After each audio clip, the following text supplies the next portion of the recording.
உங்கள் தந்திவன் தொலைக்காட்சியில் சின்ன திரையின் சிங்க பெண்கள் மாலை 7 முதல் 8 மணி வரை காணத் தவறாதீர்கள். ககன்யான் சந்திரயான் 4 சர்வதேச விண்வெளி நிலையம் என அடுத்தடுத்த திட்டங்களுக்கு இந்திய விண்வெளி ஆராய்ச்சி நிறுவனமான இஸ்ரோ முழுவீச்சில் தயாராகி வருகிறது.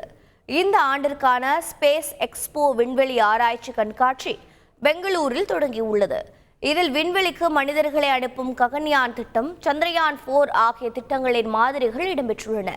இஸ்ரோவின் அடுத்த திட்டங்கள் குறித்து பேட்டியளித்த விக்ரம் சாராபாய் விண்வெளி ஆராய்ச்சி நிறுவனத்தின் இயக்குனர் உன்னி கிருஷ்ணன், இந்த ஆண்டு இறுதிக்குள் ககன்யான் விண்வெளி பயணத்தின் முதல் விமானம் சாத்தியமாகும் என்று கூறினார். ஆளில்லா பயணம் வெற்றி பெற்ற பிறகு விண்வெளி வீரர்களை அழைத்துக் கொண்டு நமது ராக்கெட் விண்வெளிக்கு செல்லும் என்றும் அவர் கூறினார்.